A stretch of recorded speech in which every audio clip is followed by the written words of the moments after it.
रेखा गुप्ता जी मुख्यमंत्री हैं, अमित शाह जी गृह मंत्री हैं, लेफ्टिनेंट गवर्नर उनके हैं, दिल्ली पुलिस कमिश्नर उनके हैं, सब कुछ तो उनके पास है। उसके बाद दिल्ली के हालात ऐसे हैं।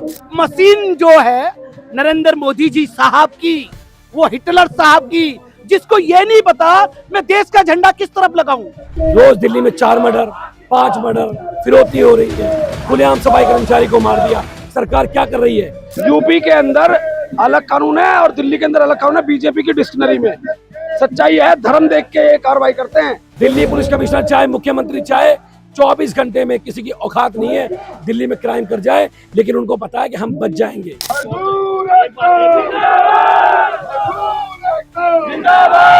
एक तो पीएफ नहीं कट रहा है, कंपनी पीएफ नहीं काट रही है।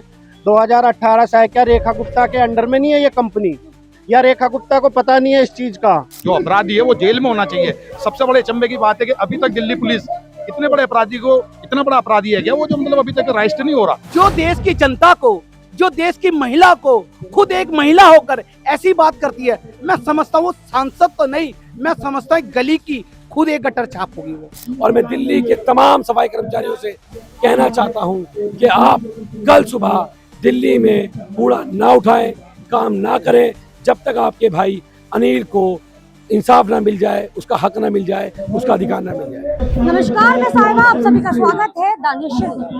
देखिए, 15 अगस्त को देश के प्रधानमंत्री भाषण देते हैं और 16 अगस्त को सुबह सुबह तड़के एक हत्या हो जाती है। हत्या होती है सफाई कर्मचारी की, और वो हत्या ऐसी भयानक होती है, आप वीडियो में देखेंगे तो आपका भी दिल दहल जाएगा। एक सफाई कर्मचारी सफाई के लिए घर घर जाता है, लोगों की गंदगी उठाता है, वो पूरे देश को साफ रखता है, लेकिन ऐसे सफाई कर्मचारी की अगर हत्या कर दी जाए, और उसी को लेकर आज लाल बहादुर हॉस्पिटल में धरना प्रदर्शन को दूसरा दिन है, लेकिन अभी तक कोई भी कार्रवाई दिखाई नहीं दे रही है। मैं कोंडली विधानसभा से कुलदीप कुमार जी से बात करूंगी। आपसे मैं जानना चाहती हूँ, 2 दिन हो गए यहाँ धरना प्रदर्शन हो रहा है, यहाँ आप भी मौजूद हैं और भी अन्य लोग मौजूद हैं, जितने भी एमसीडी के लोग हैं वो भी है, जो कर्मचारी हैं। देखिए, बड़ी बात यह है कि 72 घंटे जाए समय बीत चुका है, दूसरा दिन आज है, लेकिन अभी तक अपराधी फरार है, अपराधी पकड़ा नहीं गया है। उधर अपराधी फरार है, इधर यहाँ धरने से दिल्ली की भाजपा की सरकार फरार है। परिवार की जो मांग है वो स्पष्ट है, उनको 1 करोड़ रुपए का राशि दी जाए मुआवजे के रूप में, एक सरकारी नौकरी दी जाए, और अपराधी का जो है फास्ट ट्रैक कोर्ट में चला के फांसी सजा दी जाए। उनकी स्पष्ट मांग है, लेकिन सरकार जो है वो भी फरार है और आंदोलन जारी है। और मैं दिल्ली के तमाम सफाई कर्मचारियों से कहना चाहता हूं कि आप कल सुबह दिल्ली में कूड़ा ना उठाएं, काम ना करें जब तक आपके भाई अनिल को इंसाफ ना मिल जाए, उसका हक ना मिल जाए, उसका अधिकार ना मिल जाए। कल से आप ये कॉल दे रहे हैं कि आप कोई भी काम ना करें और इंसाफ की मांग करें अनिल के लिए, लेकिन मैं आपसे एक सवाल करना चाहती हूँ। दिल्ली में आए दिन इस तरीके की हत्याएं होती हैं और लगातार हो रही हैं। तभी तो हम कह रहे हैं ना भाई, हम रोज ये मुद्दे उठाते हैं। रोज दिल्ली में 4 मर्डर, 5 मर्डर, फिरौती हो रही है, खुलेआम सफाई कर्मचारी को मार दिया। सरकार क्या कर रही है? अब तो 4 इंजन की सरकार बीजेपी के पास है। रेखा गुप्ता जी मुख्यमंत्री हैं, अमित शाह जी गृह मंत्री हैं, लेफ्टिनेंट गवर्नर उनके हैं, दिल्ली पुलिस कमिश्नर उनके हैं, सब कुछ तो उनके पास है। उसके बाद दिल्ली के हालात ऐसे हैं, तो हमारी स्पष्ट मांग है, दिल्ली के लोगों को सुरक्षित व्यवहार दो, सुरक्षित जगह दो, दिल्ली से अपराधियों को नाश करने का काम सरकार करे। सर, मैं आपसे एक सवाल और करना चाहती हूँ, क्या ऐसा उपाय हो सकता है या ऐसा प्रावधान हो सकता है कि इन हत्याओं को रोका जा सकता है? क्योंकि आज नाबालिग बच्चों के हाथों में चाकू छुरियां हैं, आए दिन वो चाकू चला रहे हैं, छोटी सी बात बर्दाश्त नहीं कर पा रहे हैं, नशे में लिप्त रहते हैं वो। नशा कौन बिकवा रहा है? नशा बिक रहा है सरकार के संरक्षण में, नशा बिक रहा है पुलिस के संरक्षण में। क्या पुलिस को नहीं पता? क्या सरकार को नहीं पता? और आज तो पुलिस भी सरकार के पास है। हमारी सरकार में पुलिस हमारे पास नहीं थी, आज तो पुलिस भी उनके पास है, सरकार के पास। और सरकार चाहे तो दिल्ली में एक दिन में 24 घंटे में क्राइम खत्म हो जाएगा, मैं दावे से कह रहा हूँ। बिल्कुल, दिल्ली पुलिस कमिश्नर चाहे मुख्यमंत्री चाहे 24 घंटे में किसी की औकात नहीं है दिल्ली में क्राइम कर जाए, लेकिन उनको पता है कि हम बच जाएंगे, दिल्ली में हमें बचा ले जाएगा। जब दिल्ली में मुख्यमंत्री बनी रेखा गुप्ता, तो उन्होंने आकर एक भाषण दिया कि कूड़े के ढेरों को खत्म किया जाएगा, कूड़े के जो पहाड़ हैं उनको जाना पड़ेगा। ये बात क्यों नहीं कही कि अपराधियों को जाना पड़ेगा, अपराधियों के लिए सजा बनेगी, नशा मुक्त दिल्ली बनाई जाएगी? अपराधी उनके सब पार्टी के, जितने उनके पार्टी के लोग सारे अपराधी का काम ही करते हैं। आज दिल्ली में जो खुलेआम नशा बिक रहा है कौन लोग बेच रहे हैं? पुलिस को नहीं पता क्या? क्यों नहीं पकड़ रही पुलिस उनको? क्या वो बीजेपी के नेता है जो नहीं पकड़ रही है? अगर नहीं तो पकड़ लो, क्यों नहीं पकड़ते हो? नशा बंद करवाओ। जो मैं जगह बताता हूँ, नहीं पता तो मेरी विधानसभा में आओ, मैं लोकेशन बताता हूँ पुलिस को। कल्याणपुरी में जाओ, 11 में जाओ, 12 में जाओ, 19 में जाओ, 20 में जाओ, खुलेआम नशा बिक रहा है। 18 इंदिरा कैंप में जाओ, हत्याएं हो रही है, मर्डर हो रही है, पुलिस क्यों नहीं कर रही है? क्योंकि पुलिस को महीना पहुंच रहा है, और महीना जो पुलिस को पहुंच रहा है वो पुलिस से सरकार को पहुंच रहा है। पूरी चेन है, और ये चेन मिलकर दिल्ली की नस्लों को बर्बाद कर रही है। क्या कहेंगे अब, आखिरी मांगे क्या है आप लोगों की? क्योंकि आप परिवार को 1 करोड़ का मुआवजा, परिवार को सरकारी नौकरी, दोषी जो है उसको फांसी की सजा। अब गिरफ्तारी हुई है, अभी तक गिरफ्तारी नहीं हुई, तो गिरफ्तार करे और फांसी सजा दे उसको। हॉस्पिटल से बॉडी नहीं ले रहे। बॉडी लेके क्या करेंगे? वो तो मर गया। अभी जितने और मरने वाले उनको मारा जाए, उनको बचाने की लड़ाई लड़ रहे हैं हम लोग यहाँ बैठ के ना। जब तक परिवार को न्याय नहीं मिलेगा हम उठेंगे नहीं यहाँ से। बात अब जातिवाद पर भी आ गई है, क्या कहेंगे? इस तरीके से कब तक हत्याओं का जो खेल है वो चलता रहेगा दिल्ली में? देखिए, पहले तो मैं आपके न्यूज़ चैनल से आपका धन्यवाद करता हूं, जो हमारी एक मजदूर की और हमारी आवाज़ उठाई आपने। सबसे पहले तो मैं ये कहना चाहूँगा, मैं निगम संबंधित हूँ। मेरा अपना मानना है, जो हमारा भाई अनिल सुनो रामेश्वर, जो इसकी डेथ हुई है वार्ड नंबर 195 कोंडली विधानसभा से, कल्याणपुरी सॉरी, उसको मृतक के आश्रित को एक पक्की नौकरी और 1 करोड़ रुपए का मुआवजा, और जो उसका हत्यारा है, जो उसका क्रिमिनल जो व्यक्ति है, वो उसको ऑन द स्पॉट उसको इनकाउंटर किया जाए। एक को सजा मिले तो 10 की आंख अपने आप होती है। लेकिन ये सरकार भ्रष्टाचार 4 इंजन सरकार है। ये इस कार्यकाल में हमेशा मजदूर हताश हुआ है, और इस सरकार के कार्यकालों में ही कभी भी मजदूर ने कभी भी सुरक्षित अपना मजदूर मेहनताना नहीं ले पाया है। ऐसा ही एक हत्या अभी कुछ महीने पहले गोविंदपुरी में भी हुई थी, सफाई कर्मचारी को चाकू मार दिया गया था। देखिए, वहाँ पर निगम पार्षद बीजेपी के थे, आज और हिटलरों विधायक आम आदमी पार्टी के थे। आज हिटलरों की सरकार है। उन हिटलरों को ये गरीब जनता नहीं दिखती। आज हमारे बच्चों के ऊपर जूता मार रहे हैं, कोई चाकू मार रहा है, कोई उनकी हत्या कर रहा है। इनकी कानों पे जू नहीं रहेंगी, क्योंकि ये उन करोड़ोंपति की सरकार है जो बहुत अच्छा पैसा कमाना जानते हैं और उनको देना चाहते हैं। ये लोग हमें प्राइवेट तो कर दिया है, आज उद्योगपतियों से पैसा कमा रहे, हमारे बहन भाइयों को खून चूस रहे और सरेआम हमारा मर्डर कर रहे हैं, हमारे बहन भाइयों को मार रहे, और साथ साथ आने वाली हमारी नस्लों को खत्म कर रहे हैं लोग। ये भारतीय जनता पार्टी कभी नहीं चाहती कि दलित, ये मजदूर, ये किसान, ये कभी आगे बढ़ जाए। ये हमेशा अत्याचार करते। अभी देखो, बच्चों ने, हमारे गरीब बच्चों ने नीट का पेपर दिया, उसमें हमारे कौन थे? हमारे मजदूरों के बच्चों थे, जिन्होंने, हमारे बच्चे धीरे धीरे पढ़ के गए। भाजपा की सांसद तो बोल रही थी वहाँ पे जो लड़कियां आई थी वो गटर छाप थी। देखिए, जिस महिला की आप बात कर रहे हो, वो गटर छाप खुद ही अपना काम कर रही है, खुद एक गटर में घुसी हुई है। जो देश की जनता को, जो देश की महिला को, खुद एक महिला होकर ऐसी बात करती है, मैं समझता हूँ सांसद तो नहीं, मैं समझता हूँ गली की खुद एक गटर छाप होगी वो। क्योंकि महिला की सुरक्षा बाबा साहब ने करी थी सबसे पहले। उसको यही नहीं पता, उसको इतिहास का नहीं पता। उसने कहा कि देश 2014 में क्या नाम है आजाद हुआ। उस बेकार लेडीज को मानता, क्योंकि उसने कभी संविधान नहीं पढ़ा, उसने कभी स्कूल में नहीं गई, उसमें कभी महिलाओं के साथ में नहीं करा। वो सिर्फ एक डांस बार है। और मैं आपके चैनल के माध्यम से कहना चाहूंगा, मेरा नाम अनिल शील है, और मैं उसको कहना चाहूंगा, जैसे उसने बच्चों को कहा, मैं कहना चाहूंगा वो जैसे उसने बच्चों को गटर छाप, मैं कहूंगा सिर्फ वो नाचने वाली एक भांड औरत है। वो भांड औरत, मुंह फोड़ औरत के बारे में मेरे सामने वो सांसद है, और मैं एक देश का नागरिक हूँ, मैं वोट डालता हूँ। ऐसे कई नेता हम बनाते हैं। हम मजदूर है, हम किसान है, आज हम बेरोजगार है, आज हमारे बच्चे मरे जा रहे, वो हमारे लिए प्रधानमंत्री है, वो हमारे लिए सांसद, काइंकी सांसद। और वो हमने नहीं बनाई, वो मशीन ने बनाई है। मशीन जो है नरेंद्र मोदी जी साहब की, वो हिटलर साहब की, जिसको ये नहीं पता मैं देश का झंडा किस तरफ लगाऊं। आज आजादी के टाइम कुछ मीम्स भी वायरल हो रहे हैं कि आपने कहा देश का झंडा किस साइड लगाना चाहिए, कौन सा कलर ऊपर जाना चाहिए, कौन सा नीचा, लेकिन इटली का झंडा जो है वो उसी तरीके से है। कुछ मीम जो वायरल हो रहे हैं, मेरी बात सुनो तो बहन क्या जी, ऐसा हो सकता है कि माल खाए बांदरी पिट रहा है रीछ, माल तो नरेंद्र मोदी खा रहा है, माल तो खा रहा है अडानी अंबानी, हम इटली क्यों जाएं? अरे देश की जनता भूखी मर रही है।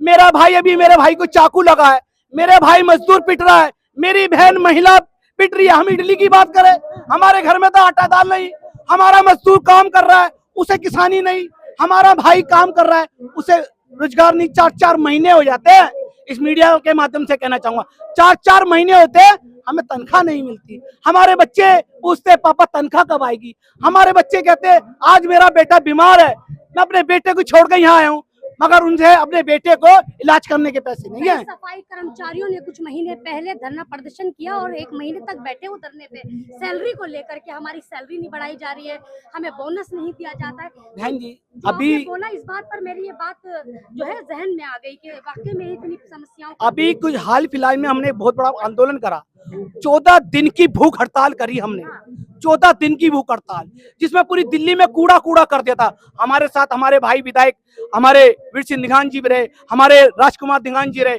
जो हमारी यूनियन के अध्यक्ष है, उन्होंने 14 दिन की हड़ताल करी। उसमें किसी नेता का कोई हस्तक्षेप नहीं हुआ और हमारे को नई नई बातें बना दी। हमारे ऊपर ये मशीन, ये कूड़े की मशीन डाल दी, हमारे ऊपर ये प्राइवेट कर्मचारी डाल दिया। जिस कर्मचारी को पक्का होना था, जिन नौजवानों को सरकारी नौकरी मिलनी थी, उन्हें प्राइवेट में ठेकेदार में घुसेड़ दिया। ये इनके जयचंद है। मैंने बोला आपको अभी नरेंद्र मोदी के ये ठेकेदार जो है ये जयचंद है, ये करोड़ों रुपए कमा कमा के नरेंद्र मोदी की और बड़े बड़े यहाँ का एक एमएलए, मैं समझता हूँ उससे बड़ा घटिया आदमी नहीं मानता। अरे तेरी जनता, जब तू सुबह उठता है, सुबह 7 बजे तेरी जनता को सफाई करके ये मेरा समाज देता है, और तेरे को 1 मिनट के लिए भी यहाँ पे आया नहीं। विधायक की बात कर रहे हैं आप? मैं शायद उसका क्या नाम है, रविंदर नेगी, यहाँ का बीजेपी का पागल मानता हूँ उसको मैं। तो जगह जगह जाकर वो चीजें दिखा रहे हैं कि कितनी सफाई किया है, हमने सफाइयां की, हमने काम किया है, जो आम आदमी पार्टी ने नहीं किया वो हमने कर दिखाया है। देखिए आज आपको भी पता है बहन जी कि गोदी मीडिया चल रही है, उनकी मीडिया है, उनके लोग हैं, उनके लुटेरे, वो लोग घटिया लोग उनके पास जाते हैं, वो सिर्फ वोट मांगने जाते हैं। अभी 1 घंटे पहले अगर जो वोट की बात आ जाए तो सबसे पहले मेरे वाल्मीकि समाज को, मेरे भगवान को, बाबा साहब को, संविधान को मानने लगेंगे। मेरे बहन के, मेरे भाई के पैरों में डल जाएंगे, बहन जी तुम हमें वोट दो और हम तुम्हें आजादी देंगे। मैं अच्छा वो वोट ले लेते हैं, लेने के बाद हमारी सुध बुध भी नहीं लेते। आप तो देख रही बहन जी, और इस मीडिया के माध्यम से कहना चाहूंगा, सिर्फ उनको मीडिया मोदी दिखाती है क्योंकि वो मोदी की मीडिया है। हमारी मीडिया से बात करें ना, हमारे मजदूरों से बात करें ना, हमारी आप जैसी बहन से बात करें ना, कि आपको मुझे आपका चैनल मुझे बहुत अच्छा लगा कि आप हमारी दुख दिलाएं।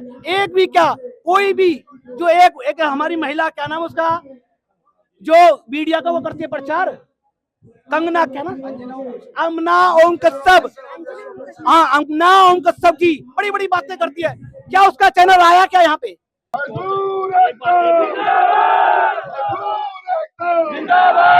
सारे लोग यहाँ पहुँचे। सबसे पहले मैं आपका परिचय जानना चाहूंगी और जनता भी जानना चाहेगी। मैं वीर सिंह निगान, विधायक सीमापुरी, राष्ट्रीय अध्यक्ष अखिल भारतीय मजदूर कांग्रेस।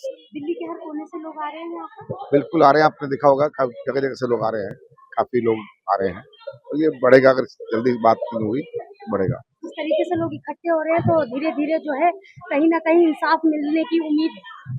बिल्कुल मिलेगा। मैं बता दूं ये जो वर्ग है, सफाई मजदूर वर्ग, ये जब उठ जाता है तो बड़ी बड़ी शक्ति जो है वो धाराशायी हो जाती है।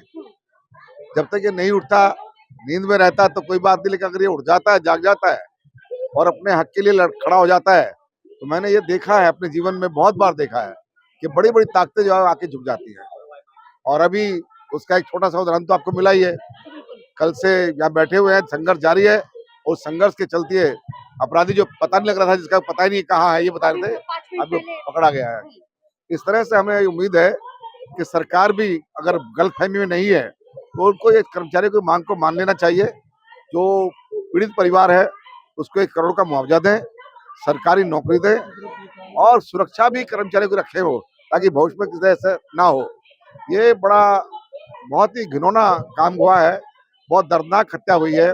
इसने सरेआम सड़क पे और चाकू से गोद देना एक आदमी को लोग देख रहे, जा रहे, आ रहे, बड़े शर्म की बात थी ये।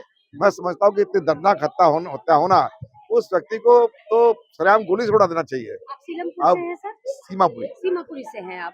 सर आप, हाँ, आपने देखा होगा सीमापुरी, सीलमपुरी, इधर इस साइड भी बहुत ज्यादा जो है हत्याएं होती हैं। सरकार इस पर ध्यान क्यों नहीं देती है? क्योंकि लगातार हत्याएं जो है। देखिए, मेरा तो ये मानना है कि कहीं ना कहीं जो नशे का कारोबार में लगे हुए हैं, नशे के कारण ही हत्याएं होती हैं। मुख्य कारण आप नशा मुख्य कारण नशा है, मैं जो मानता हूँ। और नशे के कारोबारियों पे ये सरकार अंकुश नहीं लगा रही है। इससे लगता है कहीं ना कहीं इनके तालमेल इनसे हैं, इनसे कहीं ना कहीं इनको पैसा या रुपया आता होगा अवैध रूप से, तभी ये इनके खिलाफ बड़ी सख्ती से कोई कदम नहीं उठा रहे हैं। ये मैं कहना चाहता हूँ। आई है तो मैं आपसे एक सवाल और कर लेती हूँ, क्या रीजन रहा होगा, क्या ऐसी वजह है जो नशे पर रोक नहीं लगाया जा रहा है? क्योंकि आपने देखा होगा कई ऐसे एरिया हैं, कई ऐसी जगहें हैं जिनके नाम मैं ले सकती हूँ, संगम विहार, मंगोलपुरी, सुल्तानपुरी और बहुत सारी जगह पर घर घर में नशे बिकते हैं। गली के कोने पे खुलेआम गांजा और स्मैक बिक रही है और पुलिस प्रशासन को बखूबी पता होता है, राउंड लगाती है, फिर भी नहीं रोक लगाई जा सकती। देखिए, सीधी सीधी बात है, चाहे राजनेता हो, चाहे कोई पुलिस प्रशासन या कहीं भी कुछ भी है, मेरा ये दावा है कि इस कारोबार में पैसे का लेन देन होता बहुत मोटा, और यही कारण है कि अपराधियों के खिलाफ सख्त कानून नहीं बनता, सख्त कार्रवाई नहीं होती और अपराध बढ़ रहा है। और बढ़ रहा है। देखिए कई सारे सफाई कर्मचारी, जैसे कि मैंने आपको पहले भी बताया कि हजारों की तादाद में सफाई कर्मचारी यहाँ मौजूद है, कई इन्फ्लुएंसर यहाँ मौजूद हैं, कई विधायक, निगम पार्षद जो है यहाँ पर मौजूद हैं। मैं आपको बता दूं कि आज भी इंसाफ के लिए यहाँ पर लोग लड़ रहे हैं, लेकिन अभी भी इंसाफ की कोई जो है उम्मीद दिखाई नहीं दे रही है। लेकिन अभी दिल्ली पुलिस आई थी, कहा गया है कि एक अपराधी को गिरफ्तार कर लिया गया है, लेकिन अब कितना सच है और क्या है ये मैं आपसे जानना चाहूंगी। गरीब आदमी को, मजलूम आदमी को हमेशा न्याय लेने के लिए संघर्ष करना पड़ता है, और हमारे यहाँ गरीब के लिए अलग कानून है, अमीर के लिए अलग कानून है। हालांकि बड़ी बड़ी किताबों में लिखा हुआ है कानून सबके लिए बराबर है, लेकिन अगर आज ये लड़का दलित समाज का, गरीब समाज का नहीं होता तो कब का उसको पकड़ के एनकाउंटर कर दिया गया होता, जिसने हत्या करी है। उसका घर तोड़, दिल्ली में ऐसा कानून है, उसको घर तोड़ दिया होता। अरे भाई, यूपी में अलग कानून है क्या, दिल्ली में अलग कानून है? सरकार तो एक ही है ना, दोनों तरह, दोनों जगह। लेकिन सर आप कह रहे हैं यूपी में अलग कानून है, दिल्ली में अलग कानून है। ये अगर हिंदू मुसलमान का केस होता तो शायद ऐसा हो सकता था। अपराधी का नाम अगर अब्दुल होता तो अब तक उसका इनकाउंटर कर चुके होते। मैं ये बता रहा हूँ आपको, यूपी के अंदर अलग कानून है और दिल्ली के अंदर अलग कानून है। बीजेपी की डिक्शनरी में सच्चाई है, धर्म देख के ये कार्रवाई करते हैं। और आज इस लड़के को, इसको न्याय दिलाने के लिए हम सुबह से ही, कल सुबह 7 बजे से लेकर रात को 12:30 बजे गए यहाँ से, और फिर उसके बाद आज फिर सुबह से यहाँ पे लगे हुए हैं। इसको न्याय नहीं मिला। इसको, जो इसके भाई है, उसको हमने बोला है कि इसको सरकारी नौकरी दी जाए, इसके परिवार को आगे चलाने के लिए, इसका परिवार चलाने के लिए 1 करोड़ का मुआवजा दिया जाए, वो अभी तक नहीं मिला। तो जब तक नहीं मिलेगा तब तक आप लोग धरना देंगे। तो देखिए सर, मैं आपसे भी बात करना चाहूंगी। जिस तरीके से सर ने कहा कि अगर अपराधी का नाम अब्दुल होता तो शायद बहुत जल्दी कार्रवाई होती, तो क्या ये सही है? देखो, आरोपी गिरफ्तार हो चुका है, और कल हमारे पार्षद जी और मैं उनके साथ मौके पे सुबह 7 बजे यहाँ पहुंचा था। पार्षद जी का फोन आया कि हमारे सफाई कर्मचारी के चाकू मार के हत्या कर दी है, और हम चाहते हैं कि इसको इंसाफ मिले। इसका बहुत गरीब परिवार है और इस आदमी को इंसाफ मिलना चाहिए। देखिए मैं आपको दिखा दूं, चारों तरफ अभी जो है कई नेता हैं जो अपनी बातें रख रहे हैं और जो साथ दे रहे हैं। और यहाँ पर कोंडली विधानसभा से विधायक कुलदीप कुमार यहाँ पर जो है कल से ही यहाँ मौजूद हैं और लगातार साथ दे रहे हैं और इंसाफ की मांग कर रहे हैं। मैं आपको दिखा दूं, कई तरह के यहाँ पर लोग हैं, पुलिस प्रशासन यहाँ पर मौजूद है। और देखिए यहाँ पे कर्मचारी से बात करना चाहेंगे, कब तक इस तरीके से बैठे रहेंगे? सफाई कर्मचारी अगर बैठ जाएंगे तो लोगों के घरों का क्या होगा? मैम, जब तक हमारा हक नहीं मिलेगा ना, जब तक हम बैठे रहेंगे यहीं पे। हमारा ना तो पीएफ मिल रहा है, ठीक है, 18,326 रुपए सैलरी है, और ना ही हमारा इंश्योरेंस है कोई, ठीक है। इस कंपनी में जने कितने बंदे मर चुके हैं, कितने, किसी को कुछ नहीं मिला, कुछ भी जिसे बोलते हैं। ऐसे ही अभी कुछ समय पहले एक केस आया था, 3 लोगों की जान चली गई थी, दलित समाज के थे जो टैंक में उतर गए थे बिना सेफ्टी के। हाँ जी, वो टैंक में उतरे थे, वो भी खत्म हो गए थे, उन्हें भी कुछ नहीं मिला था, कोई मुआवजा नहीं मिला था। सीसीटीवी भी वीडियो वायरल हो रही है, लेकिन मेरा एक सवाल रहता है, कई सारी ऐसी खबरें मैंने की हैं, वहां पर आवाजाही वाला रोड था और कुछ लोग आ भी रहे थे, जा भी रहे थे, तो क्या ऐसा हो सकता है, लोगों की भी कमी मानी जा सकती है? चाहते तो लोग बचा सकते थे। बेशक बचा सकते थे, लेकिन जब आदमी किसी के हाथ में चाकू देखता है ना, तो दूसरा आदमी घबरा जाता है। और जो आदमी किसी मर्डर के माध्यम से आया हो कि भाई मुझे तो मर्डर करना ही है, तो वो दूसरे का भी कर सकता है। तो इसलिए दूसरा आदमी जल्दी से किसी के बीच में नहीं पड़ना चाहता, क्योंकि दिल्ली का जो आज का माहौल है वो डर का है कि भाई पुलिस कहीं मुझे भी ना पकड़ ले, अगर मैं छुटाव ही करने चला जाऊं। ये कह रहे हैं साफ तौर पर कि जो अपराधी है पुलिस उस पर नजर नहीं डालती है, जो मदद कर देता है पुलिस उसको भी अरेस्ट कर लेती है, उसके घर वालों को भी उठा लेती है, लेकिन अपराधी को नहीं पकड़ पाते ये जल्दी से, क्योंकि उनसे पैसे ऐंठ लेते हैं, अपराधियों से पैसे लेके और उन्हें छोड़ देते हैं। और ये आम आदमी जो आज बेचारा पड़ा है, उसके घर वाले दुखी हैं, उसके घर वाले इतने परेशान हैं कि भाई हो सकता है कमाने वाला यही हो। उनका आरोप है सर कि दलित समाज के साथ जो हो रहा है वो बहुत गलत हो रहा है। मलमूत्र उठाना, गंदगी को साफ करना, लोगों को स्वस्थ रखने की उनकी जिम्मेदारी बन जाती है। तो क्या जनता की भी जिम्मेदारी बनना चाहिए कि उनको इज्जत की नजर से देखे? पहले तो आपके चैनल का बहुत बहुत धन्यवाद करते हैं मैम। जनता को भी सपोर्ट करना चाहिए, क्योंकि सबसे पहले कर्मचारी सुबह अपना घर अपना परिवार छोड़ के आता है, जनता की सेवा करता है, इनका नरक उठाता है, फिर भी जनता का कोई ध्यान नहीं है, सरकार का कोई ध्यान नहीं है, और फिर कर्मचारी के साथ में इतना बड़ा शोषण हो रहा है, उसके साथ में चाकू से वार कराया जा रहा है। और जब इस तरीके से चाकू से वार होंगे तो कर्मचारी कैसे काम करेगा, ये बताइए। क्या जनता सपोर्ट कर रही है इनके लिए? मांगे यही है मैम, हमारे अनिल कुमार जी को इंसाफ चाहिए और अपराधी जेल होना चाहिए। जो अपराधी है वो जेल में होना चाहिए। सबसे बड़े अचंभे की बात है कि अभी तक दिल्ली पुलिस इतने बड़े अपराधी को, इतना बड़ा अपराधी है क्या वो, जो मतलब अभी तक अरेस्ट नहीं हो रहा। एक आदमी छोटा सा कांड कर लेता, पुलिस उसे घर से निकाल लेती है, उसको क्यों नहीं गिरफ्तार कर पा रही? क्या वजह है इसका? क्या शासन है? नाम दिया गया है इसके ऊपर किसी बड़े प्रशासन का हाथ है, जिसने इतना बड़ा ये कांड किया है कर्मचारी के साथ में। एक नॉर्मल आदमी को तो 1 मिनट में उठा लेती है पुलिस, बंद कर लेती है। सर ये कर्मचारी हैं आप यहाँ पर लगातार काफी सारे कर्मचारी, आप कैमरामैन दिखा दें कि यहाँ पर प्रोटेस्ट जो कर रहे हैं 72 घंटे से ज्यादा हो चुका है। हाँ जी। अब क्या कहेंगे आप? अब क्या कहे मैडम जी, हमने तो सभी अपने मेट्रो वेस्ट के ड्राइवरों ड्राइवरों को बोल दिया भाई सभी लोग यहाँ पर इकट्ठा हो, सभी अनिल भाई के लिए वो काम करे, प्रदर्शन करे, जब क्योंकि आज उसको मारा कल हमें भी मारेंगे। ऐसे तो हमारे ड्राइवर हेल्पर सभी मरते रहेंगे, पिटते रहेंगे, फायदा क्या होगा? उसे फांसी नहीं मिलेगी ना जब तक हम यहीं बैठे रहेंगे। और अभी हमारी और भी मांगे हैं, एक तो पीएफ नहीं कट रहा है, कंपनी पीएफ नहीं काट रही है। 2018 से क्या रेखा गुप्ता के अंडर में नहीं है ये कंपनी, या रेखा गुप्ता को पता नहीं है इस चीज का? सर मैं आपके बारे में भी जानना चाहूंगी, कहाँ से? मैं रमेश बिसाई, निगम पार्षद वार्ड नंबर 220 नगरी। जिस तरीके से चाहे वो कांग्रेस के हो, आम आदमी पार्टी के हो या अन्य पार्टी के लोग हैं यहाँ पर पहुंच रहे हैं, लेकिन बीजेपी से कोई भी नहीं पहुंचा। मैडम देखिए, ये पार्टी की बात नहीं है, एक गरीब दलित की है और इंसान की एक हत्या की बात है। और इसके लिए कोई पार्टी, मैं कह रहा हूँ, वो बॉडी नहीं है। जो भाजपा में बैठे जो दलित अपने आप को कहते हैं कि हम नेता हैं, वो उनके ऊपर एक बहुत बड़ा तमाचा है कि आज वो जब वो समाज के साथ नहीं खड़े तो कल समाज का एक एक व्यक्ति उनके साथ खड़ा नहीं है। वो बेशक वो 4 इंजन की सरकार में अपने आपको नेता मान रहे हो, पर ये नहीं है कि समाज में वो कल उनको वोट मांगने आना पड़ेगा, कल उनको उन लोगों के मांगना पड़ेगा। और आपने सुना होगा कुछ समय पहले प्रधानमंत्री की भतीजी का पर्स स्नैच होता है तो पूरी दिल्ली पुलिस ने सीसीटीवी में खंगोल कर मुलजिम एक आधे घंटे में पकड़ लिया था। आज एक मुलजिम जिसकी बाइक का फोटो आ रही है और वो बीसी है, बैड कैरेक्टर होता है, जो थाने का एक व्यक्ति जानता है, एक होम गार्ड से लेकर एक दिल्ली पुलिस का ज्वाइंट सीपी कमीशन तक जानता है उस बैड कैरेक्टर के बारे में, बीसी के बारे में।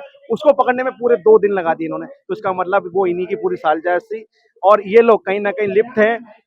पुलिस प्रशासन और दिल्ली सरकार प्रशासन पूरी लिप्त है। इनके राज में आप कभी भी उठा के देख ले, सबसे ज्यादा नशा और ये गुंडाई इनके राज में होती है। आज कोई दलित ही किसी की हत्या कर देता तो शायद उसका मकान भी तोड़ा जाता और उसे तरतूस करके उसके ऊपर उसे अभी तुरंत फांसी की सजा बोली जाती। जो अन्य ये दल के नेता बनते हैं, जो अपने आप को बहुत बड़े बड़े नेता बनते हैं, जो धरने प्रदर्शन करते हैं, कैंडल मार्च निकालते हैं, क्या दलित का बच्चा मारा तो कोई कैंडल मार्च नहीं निकल रहा? क्या जो दलित के लिए खड़े नहीं हो रहे? तो ये इससे मंशा लगती है कि सिर्फ हमें वोट के लिए इस्तेमाल किया जाता है। जब वोट खत्म हो जाता है तो इनका अपना सीधा सिस्टम है। हमारी पूंजीपतियों की पार्टी है, भारतीय जनता पार्टी पूंजियों की पार्टी है और वो चाहती है कि सिर्फ पूंजीपति राज करें। जब तक अनिल को इंसाफ नहीं मिलेगा तो आप लोग? बिल्कुल, जब तक अनिल भाई को इंसाफ नहीं मिलेगा, जब तक पूरा समाज का एक एक व्यक्ति और समाज का यहाँ एक चुनिंदा जो नेता जो समाज की बात आवाज उठाता है वो यहाँ बैठा रहेगा और इसके साथ साथ वो कानून बनवाएगा जो आने वाले समय में, आज अनिल भाई की शहादत हुई है, कल किसी और भाई की शहादत ना हो, उसको कानून को जब तक नहीं बन जाता, हम लोग विधायक जी, कुलदीप भाई, ये लोग विधानसभा में, और हम लोग जितने भी पार्षद भाई यहाँ हैं, वो निगम में आवाज उठाकर ये कानून बनाएंगे कि आने वाले समय में इन सफाई कर्मचारियों की सुरक्षा के लिए बात की जाए। अनिल की बहन से बात करेंगे। देखिए पूरा परिवार यहाँ मौजूद है। जिस तरीके से सफाई कर्मचारी और विधायक, निगम पार्षद यहाँ मौजूद है, उसी तरीके से पूरा परिवार जो है आज हॉस्पिटल के बाहर बैठा है, बॉडी लेने से इनकार कर रहा है। जब तक इंसाफ नहीं मिलेगा तब तक जो है अनिल की बॉडी को नहीं लिया जाएगा। आप अनिल की बहन हैं? मैं अनिल की बहन हूँ। क्या हुआ था कि इतनी बेरहमी से मार दिया? मुझे नहीं पता मैडम, बस वीडियो में सब कुछ मैं भी वही देखी हूँ, बस मुझे भी नहीं पता क्या हुआ। उसके आगे बस इन्हें हत्या मार दिया, बस बेवजह। वीडियो में खुद देख रहे हो आपके, हमारा भाई सो के उठ के 5:30 बजे घर से निकला ड्यूटी करने के लिए, ड्यूटी कर रहा था, उसको ड्यूटी पे मार दिया गया। उसको पहचानता नहीं मेरा भाई, कोई उससे पहचान नहीं है, तो उसको मार दिया पकड़ के। तो हक्का बक्का भूला गया कि ये है कौन जो मेरे को मार रहा। नहीं, सोच में ही पड़ गया, वो सोच में पड़ गया तभी तो मार गया। दरअसल कहा जा रहा है कि किसी और को मारने की प्लानिंग थी, जैसा कि वीडियो में साफ दिखाई दे रहा है। वीडियो में तो साफ तौर पर दिखाई दे रहे हैं कि 2 मिनट वो व्यक्ति जो है अपराधी खड़ा था, उसके बाद वीडियो में साफ दिखाई दे रहा है जब वो कातिल उसके पास आया है तो वो उससे पूछ रहा है भाई तू कौन है, लेकिन वो उसकी सुन नहीं रहा है। सिर्फ उसने छुरी लेकर उसको मारना शुरू कर दिया। जो मृतक है, जो अनिल है, वो तो उस बंदे को जानता तक नहीं था कि वो है कौन। वो उससे पूछ भी रहा है लेकिन उसने उसकी नहीं सुनी और वो उसको मारता चला गया और मार के वहां से फरार हुआ। लगता है कि आज जिंदगी की कोई कीमत नहीं है, जो अपराधी हैं उनके लिए जान का कोई महत्व नहीं। देखिए जब से देखिए शकल तो देख ही रहा था ना, जब मार रहा था उसे तो शकल तो देख रहा था, जब किसी और को मारे तो उसको क्यों मारा, फिर उसी को ही ढूंढ लेता। फेस तो दिख ही रहा था, मैं साफ दिख रहा है, फिर क्यों मारता रहा जब उसे किसी और को जब बता रहे हो कि नहीं मैडम वो मारा है। जब आप तक खबर पहुंची तो क्या अनिल जिंदा थे? नहीं मैम, मेरे को तो दिखाई नहीं है, यहाँ सीधा मोर्ची में आ चुका था जब यहाँ आए तो। चेहरा नहीं देखा? नहीं मैम, मैंने नहीं देखा। मम्मी तो हार्ट की पेशेंट है, उन्हें तो बताया ही नहीं, हमें तो यूँ बोला आईसीयू में है अभी। 25 साल का बेटा चला गया। अभी मैंने बताया इसीलिए नहीं क्योंकि हार्ट की दिक्कत है, बहन को अभी बहन संभाल रखी घर पे, बस दोनों को यही बताया कि आईसीयू में ज्यादा सीरियस है, हम लोग यहाँ आए तो घर पे देख बस। तो माँ हार्ट की पेशेंट है, उसको कितना बड़ा झटका लगेगा जब उसे पता चलेगा कि उसके बेटे को बेरहमी से मार दिया। अभी वो देख तो रही है न्यूज में, लेकिन वही है ना कि अभी क्लियर पता नहीं है, बस वो ये अटकी है कि अभी सब वही तो है। इतना तो कोई नहीं होगा कि बताएगा नहीं, लेकिन अब हम जान मुश्किल नहीं बता रहे, अब क्या करें। मैं उनको संभालूंगी या यहाँ देखूंगी, बताइए। बता रहे हैं, हम खुद ही नहीं जान पाए। क्या कहेंगी माता जी जिस तरीके से? अरे भैया हम क्या कहूँ, हमारा है जवान लौंडा था, बताओ बचपन से पाला पोसा उनको इंसाफ मिलना चाहिए, न्याय मिलना चाहिए। आज इनके साथ हुआ है, कल किसी और के साथ होगा। गिरफ्तारी बता रहे हैं कि गिरफ्तारी हो गई अपराधी, वो तो अभी बता रहे हैं, अभी हमने देखा भी नहीं ना दिखाया है किसी को, वो तो बोल रहे पुलिस वाले। हम यही जानते हैं उसको फांसी चाहिए, जैसे मेरे भाई बेरहमी मारे, बिगर गलती के मारे, उसको फांसी चाहिए, बस हम ये जानते हैं।